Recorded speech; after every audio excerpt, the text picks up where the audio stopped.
Hi, welcome to Between Screenings, your bi-weekly dose of film chat. I'm joined again by Tom Percival, and today we're going to be discussing the Golden Globes nominations that just came out, and also the Sundance lineup, which was released yesterday. How are you, Tom? I'm very well, Neil. I'm feeling rested and relaxed after my 15-hour flight back from Japan to London, where I watched such magnificent films as the Minecraft movie and Lilo and Stitch and Superman, which are the very definition of airplane movies, if they need a definition. If you look at it from the dictionary, it says airplane movie, Minecraft movie.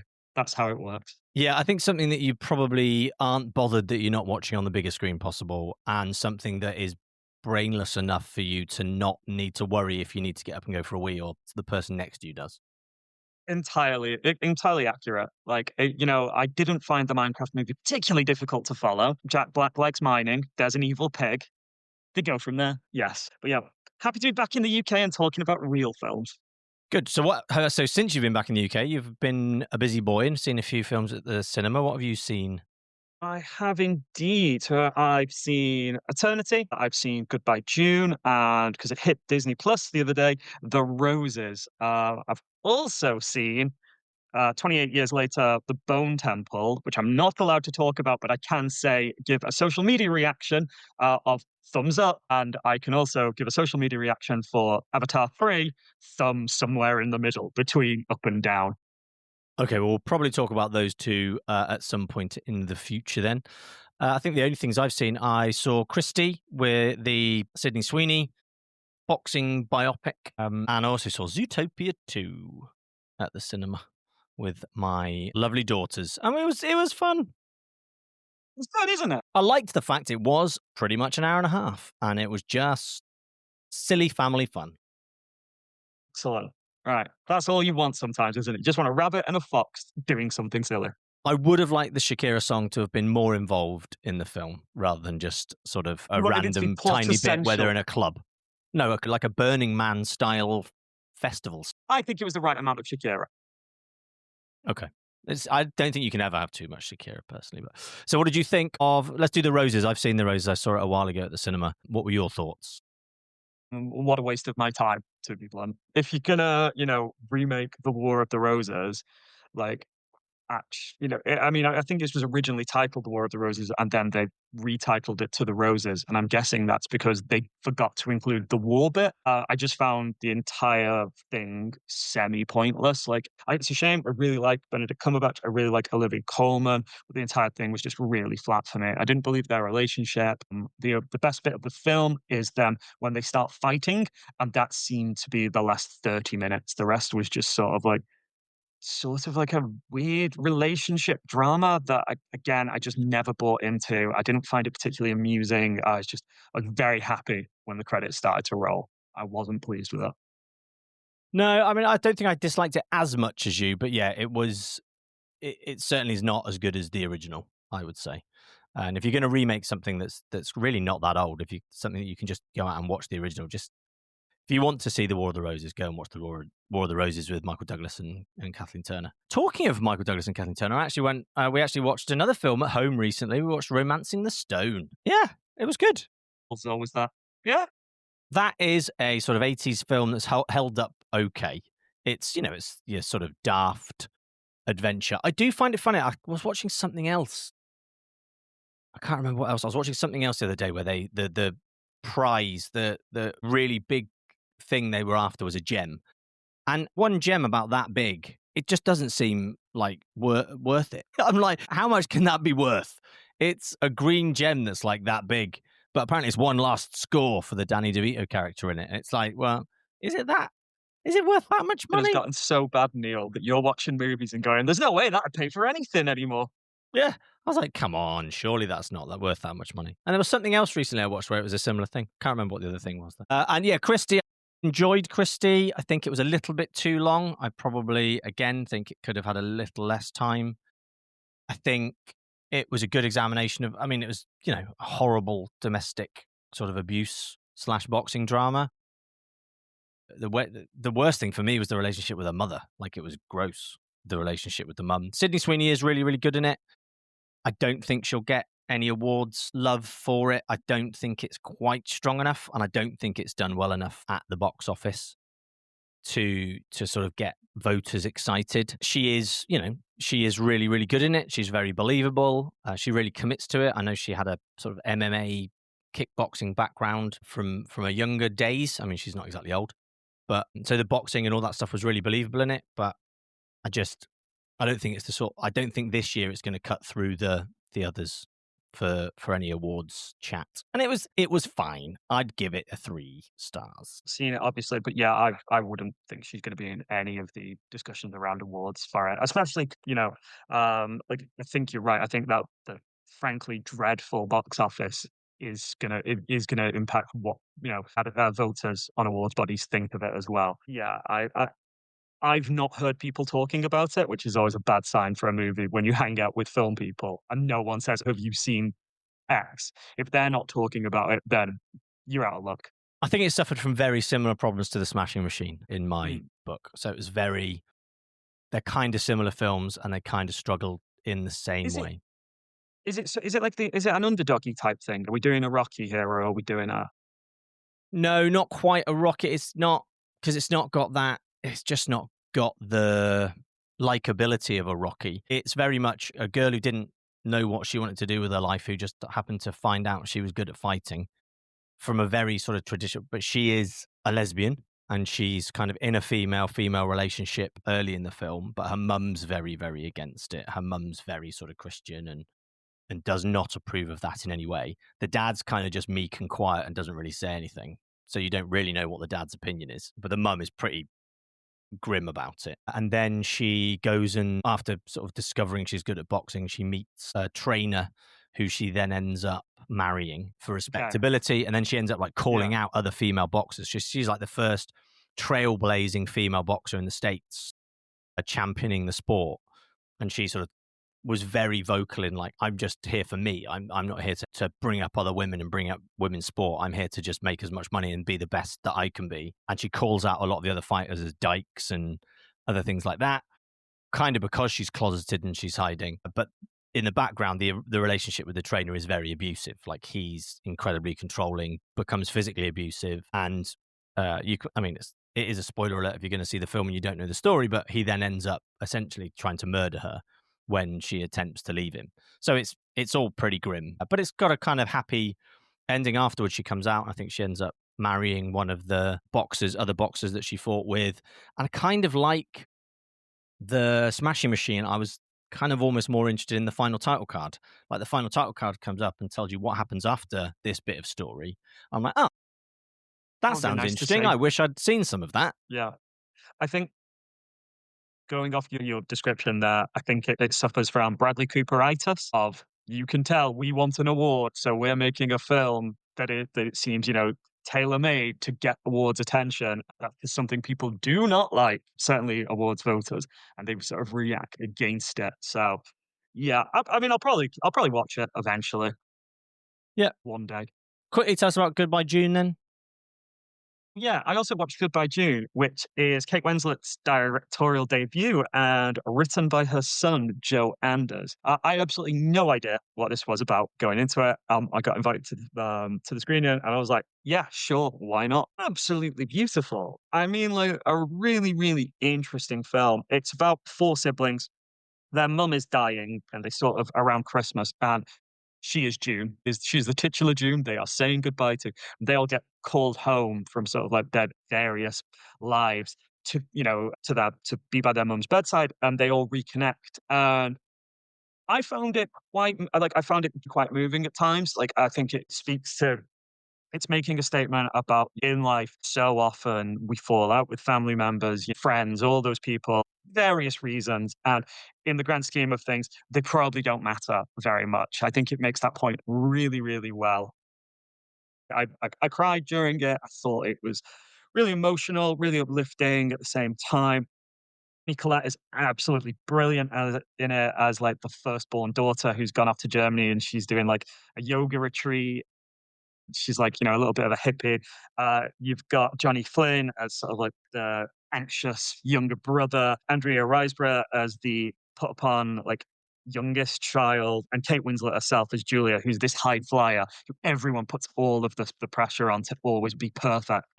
Again, well cast. I had a really, really good time with it. If I had any notes, it would probably be if you're into, like if you don't like sweet and saccharine stuff, I don't think this is going to be the movie that convinces you. And broadly speaking, you might have seen what's done in this movie a few times before, but I think, great cast, well directed.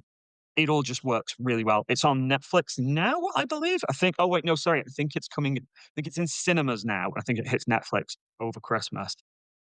I will say it's worth watching just for Timothy Spall playing like this kind of drunken old dad character.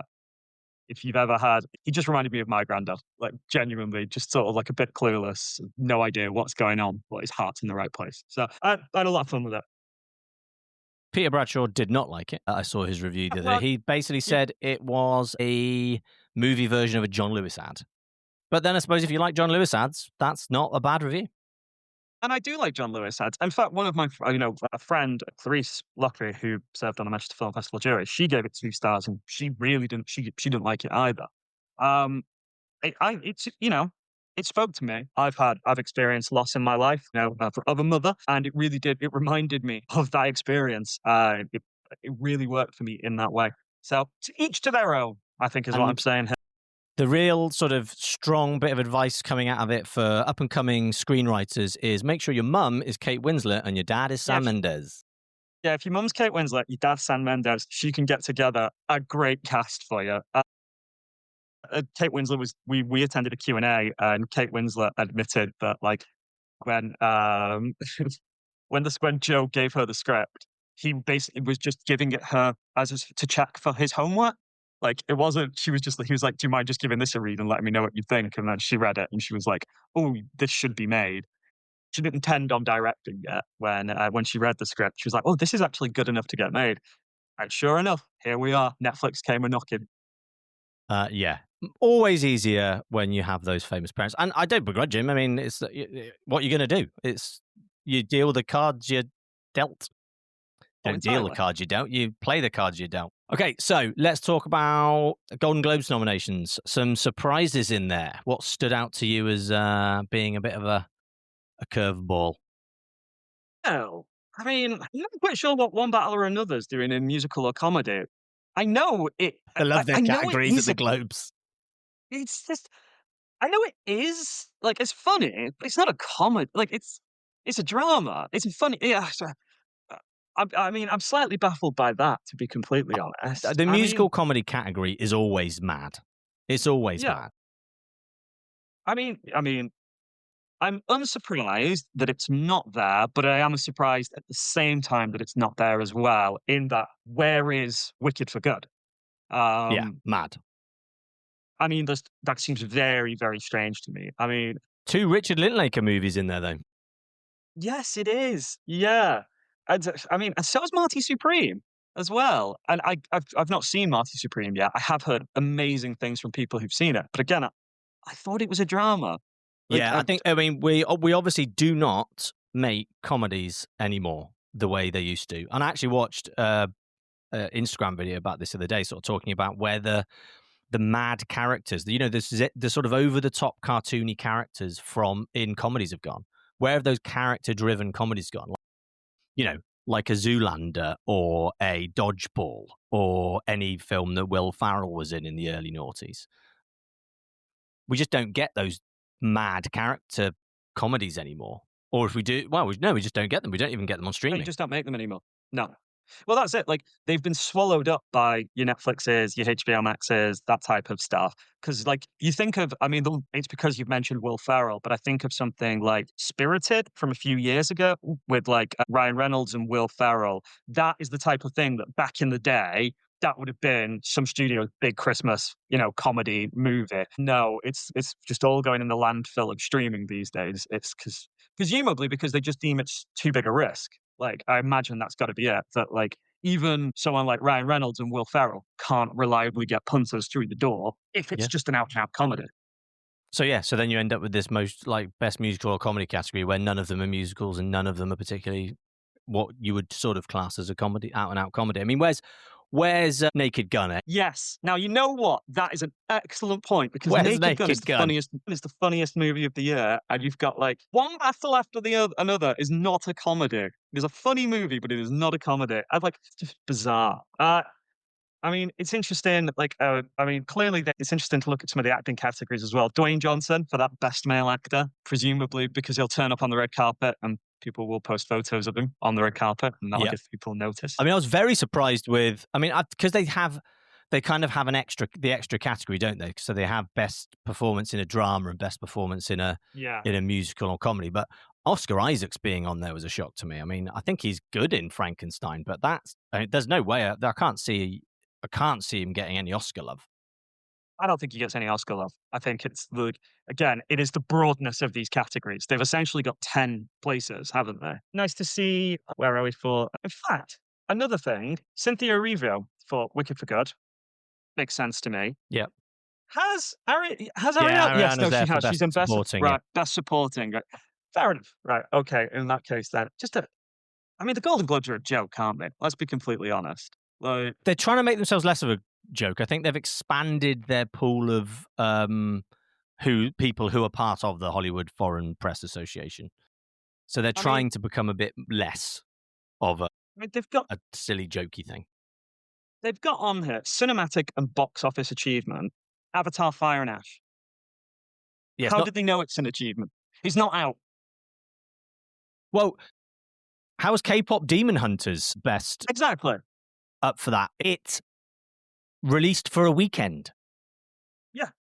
And we know it made more money than God, but also, like, sorry, it's been watched an awful lot of times, but it's just not a. How is that a box office achievement? I'm despair. I really do. In fact, best original song as well. We do need to talk about It's going to go to because Golden. If it doesn't go to it's going to Golden, be gold. I mean, It's come going to on. be golden.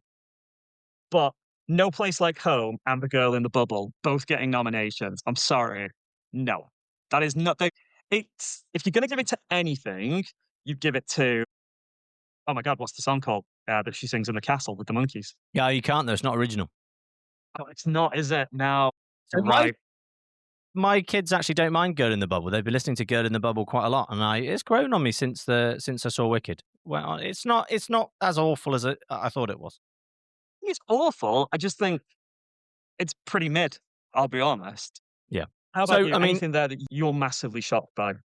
no, I mean the Golden Globe. I think the Globes will try and. I think because they have such big categories, it's kind of hard for them to leave people out. I think Wicked for Good not getting a Best Picture nom, and also John Chu not getting a Best Director nom was surprising. I think him not getting neither. But then I would say with the Golden Globes, I think yeah. Did it? Well, that would explain it then, because they're not gonna be 2 years in a row. Well, no, actually, no, he didn't win. I think Wicked won last year, didn't it? I will say look, I've been slagging the Golden Globes off here. I will say 2 pleasant surprises for me. Lee Byung-hun for No Other Choice getting a nomination because I really enjoyed that movie. I'm happy with that. Amy Madigan for Weapons as well. I think It's another that's one. She's won a couple of awards in this I mean, season.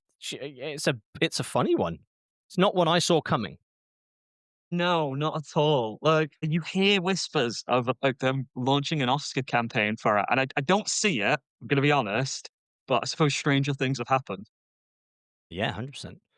No, so Wicked was nominated but didn't win because Emilia Perez won everything last year, and John M. Chu wasn't nominated again last year for Wicked Really? at the Golden Globe. So that is a surprise to me. I think he might get locked out at the Oscars again, but I think it's a real shame for him to have done what he's managed to do with those 2 films and not even get a nomination. I still think he'll get the Oscar. I think he'll get the Oscar nom because I think they'll do a Return of the King with that. I still believe they'll look at it as a duology rather than, Yes. the standalone films, which isn't the rules of the game, but it is the rules we play by. So yeah, I mean, I think overall no massive surprises in there. I think it's kind of I think the Golden Globes tend to churn out what you expect, and they ultimately want as many A-listers at the ceremony as they can get because hopefully Yeah, that will get but more people watching it on TV and socials. who can blame them? Exactly. So Sundance, have you seen the Sundance lineup? final Sundance in Park City this I year. So haven't. You're gonna talk the me sort through it, of aren't you? yeah, so the original, I suppose, American independent film festival that launched the careers of countless directors, actors, and others over the years, kind of lost its way recently. A lot of people would say it's not been the hit maker it was. I think the biggest one that came out from last year was Sorry Baby, and it didn't exactly light up the box office. So I think gone are the days of the huge deals at Sundance where films get in and are being sold for millions and millions of dollars to streamers and the like. But it is the last one in Park City. So it is kind of a sad year for Sundance sort of fans because it's always been in Park City, but it's kind of outgrown it. I think the multi-millionaires that live in Park City get fed up with their town getting taken over. It's not exactly somewhere that's rammed full of cinemas for them to use either. So they're going to be moving to Boulder, Colorado Boulder, for Colorado, 2027. really? I've been to Boulder, Colorado. It's a nice place. So I looked at possibly going to Sundance this year. I thought maybe I'll go with the final one in Park City, and then I just could not bring myself to pay the price of the tickets Is because there nothing there you're particularly? no, I would have booked the tickets before. So I would have booked the tickets before we got in, before the lineup was announced. I didn't mind buying a ticket before the lineup's announced. No problem with that. The cheapest package you can get for 10 festival tickets, 10 tickets to screenings, $920. Yikes. That's. I mean, you've been to Cannes, you've been to the Berlinale. Like, how does that stack up next to those festivals? It's insane. It's insane. There's no industry accreditation. So industry accreditation for those festivals is more like a couple of €100, like 150, 200 euros, and you get a festival pass, which gets you into as many screenings as you want. Like it's an unlimited pass, not 10 tickets for $920. And if you want to buy it, and that's the only way of getting priority access to buying tickets. So if you want to just buy individual screening tickets, you have to hope that none of them have sold out once they go on sale 10 days later or a couple of days later. Yeah, mad. No, thank you. I mean, I'm just looking at the lineup now, and there's a couple of things that I think sound interesting. This Olivia Colman romance Wicker, where she plays a smelly, single, and perpetually ridiculed woman. That sounds fun. I think I'll probably end up watching that when it arrives on these shores. There's a couple of British ones in there. There's a film called, I don't think it's down as a British one. I think I don't know what category it's in. Oh yeah, no, it's World Dramatic Competition. Filipinana. I don't know how you pronounce it. It's extrapolation of a short film. So it's based on a BIFA winning or nominated short film that's been expanded up into a feature, and it basically follows a Filipino worker she's a tea girl at a really posh country club where she works, and it's basically sort of looking at the sort of world of the super affluent through the world of a not very affluent person who works for them. The short from memory is very much a sort of slow, meditative kind of film. So it'll be interesting to see how that goes down. The other one I'm really interested in is Extra Geography. So it's a British film directed by Molly Manners, who directed the Netflix series One Day, and she also directed In My Skin 2 for BBC Three. So this is her directorial debut as a feature. It stars two young up-and-coming actresses, one called Galaxy Clear, who is from Manchester and attends Manchester School of Acting with my daughter. So she is in my daughter's acting class on a Saturday morning in Manchester, and she is the lead in a film that is about to play Sundance. So pretty cool. That is pretty cool. I think that's pretty exciting. It was her first job as an actress. She didn't have an agent when she got the job. So yeah, pretty amazing. And so I hope she's going to go over there and experience Sundance, because it would just be fantastic as a young actress to be able to go over there and experience that, and the connections she'd make being over there. So hopefully that's going to be really, really good. Sort of the British contingent of films out there. So yeah, I think there's another one, Lady, which is another British film that's over there, which is set in Africa, but it's a British director, and again female director, and it's about a taxi driver on the streets of Lagos. Notice, by the way, that you haven't mentioned the upcoming horror movie Buddy, which is also showing at Sundance, about a young girl trying to escape from some twisted kids' TV show with Keegan Michael Key and what's her face from Penguin, Kristen Milioti. That is being made by the same people who produced Weapons. So Okay, I am actually interested in it, even if it does sound a little bit like the slightly more prestige version of the Five Nights at Freddy's franchise that I keep seeing posters for everywhere I go. nice. I do like Sundance. I like Sundance's vibe. I like the films that come out of Sundance. I think it's nice they don't go all in for the red carpet sort of celebrity thing. Like the if when you're looking through the premieres, you're expecting to see the sort of big names all over it. But like I say, I think the biggest names are like your Olivia Colman. You've got Dave Franco in a film called The Shitheads, which just from the name of it sounds like I'm going to enjoy it. You've got Ethan Hawke in The Wait, which is looks pretty heavy. Surprising. But other than that, you've also got Natalie Portman and Jenna Ortega in a film. But other than that, it's not star studded. One th- one name I one name I have spotted on there is Natalie Erica James. I interviewed a few years ago. She made a horror movie called Relic. She's got a film there. So I'd be excited to see that because she was both a lovely person and Relic is properly scary. I don't know what, it doesn't look like what she's been working on is a horror. Oh, wait, no, sorry. Just reading on in the synopsis. A teenager indulging in a new weight loss craze that sees them eating human ashes. Sounds fun. Doesn't seem like a horror to me. That seems like a fairly No, normal film. perfectly normal movie. It's very, very, very hard from the features and from the shorts. You sort of go through them and you look at them, and there's very few people who don't have a link to Sundance already who get in. So getting in is tough. So for anyone who's managed to get in, then lots of filmmakers who've had previous stuff at Sundance, obviously they like to have their alumni back, as lots of festivals do. And the longer a festival goes on, the longer that alumni list gets. And then a lot of people come through Sundance Labs as well because they've got their own sort of incubator program for talent. So a lot of stuff that's made through that, obviously they're going to want to showcase their own stuff. But I think it looks like a really interesting lineup. I think if I could afford to go over to Park City, I very much would have enjoyed to. If I was in the States, you can still watch a lot of the stuff online as well.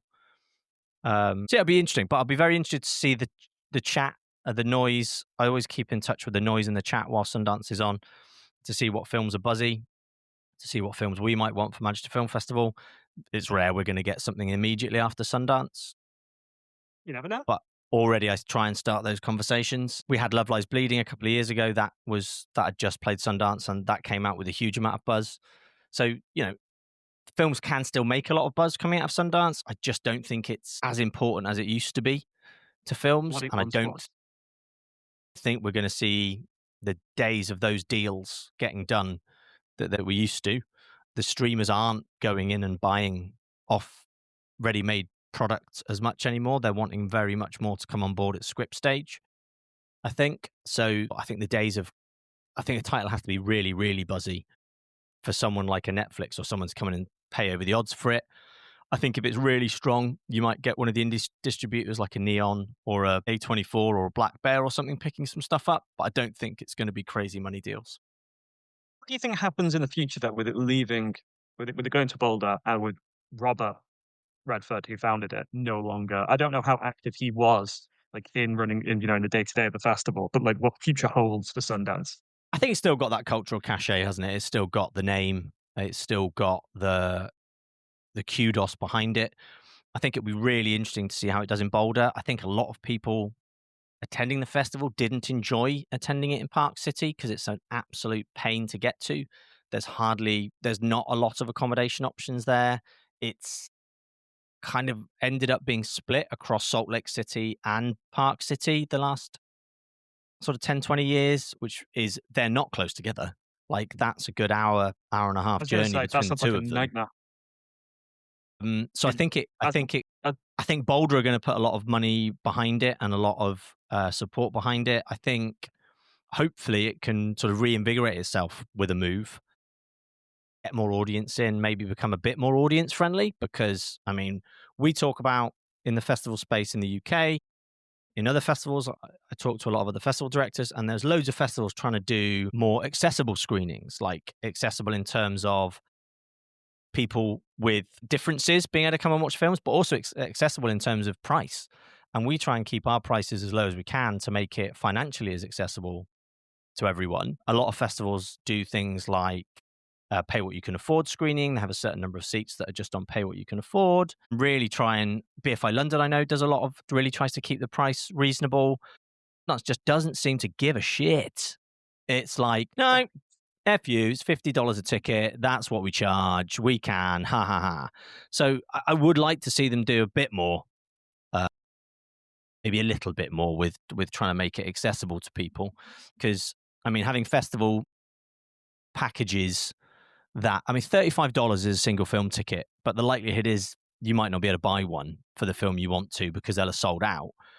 They do a express pass full festival in person, which gets you all the priority stuff, and it's $7,000. that's wild. That's And just like, yeah, their who's got cheap that money one. to drop? It's mad. Their cheap package for locals. If you're a local, you can get 10 tickets for $675. It's just insane. So you're spending £67, a dollar, sorry, basically a ticket there for stuff that you are not guaranteed to get into. Brilliant. Yeah, Yeah, no. it's mad. I mean, they do a young adult.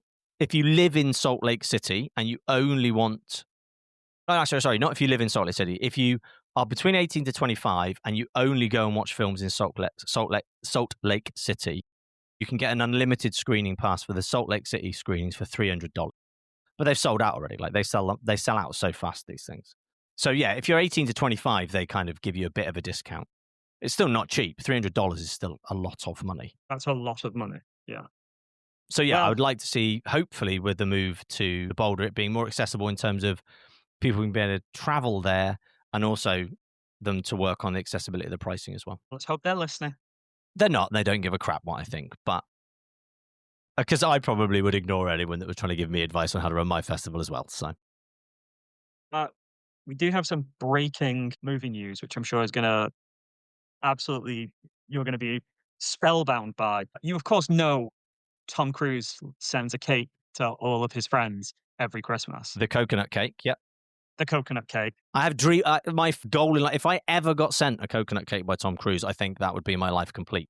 I don't think it's ever going to happen, but it would be It's so completion. I know people who have had the cake. No. Emily has had the cake Well, as and in, says, it's not been sent to her, though, has it? She's just no, it eaten got some. sent to her office. Her office received the cake because he used to send it to where she worked. But Jake Johnson, who Tom Cruise starred alongside in The Mummy, the beloved classic The Mummy from 2017, Johnson has shared he has received, it's not a cake, he's been sent a gingerbread house because Tom Cruise, because he told Tom Cruise he has a dairy allergy. So he's decided he's going to start sending him a gingerbread house. It is adorable. It's on Jake Johnson's Instagram. And I thought, Neil, we only cover the hottest of topics here. And as this is live news, we might as well share it. And Tom, if you're listening, a gingerbread house or a coconut cake, I'm happy with either. The coconut cake sounds nice. I'm sorry. The gingerbread looks nice, but it's a bit, I want the cake. Yeah, to be fair, I want the coconut cake. In my head, Tom Cruise is baking these himself. Oh, 100%. Like he Yeah. spends the month of December, essentially just baking and sending out cakes. Yeah, that's his job. I imagine that's why, he only makes summer blockbusters because Yeah. in winter, he's down just the making bakery, coconut cakes. just milling flour, shredding coconut, making Ganesh. That's all he does. Right, I think you need to get some lunch, and I think I we've do. chatted long enough. So yeah, next time will probably be after Christmas. Really well. Yeah. So have a We'll be, wonderful Christmas, Tom. well, I'm sure we'll speak between Christmas and, well, now and Christmas. I'm sure we Considering will. we text all. And then January, and then there's a lot of films to start watching in January. The There are awards indeed. films start coming thick and fast. It's, we were talking about why, I was talking to some friends the other day because, as I mentioned earlier, they showed 28 years later too, super early, and a friend was asking, "Why is that?" And I was like, "Because we are about to hit Yeah, it's mad. award season, and that Leicester Square Theatre is gonna be booked up, essentially, from now until, I don't know, March, basically, with awardsy movies, so they'll want the red carpet treatment, so that's why." Yep. Right. Well, have a wonderful Christmas, everybody, and join us, possibly not in the new year, just after Christmas for another Between Screenings. Ta.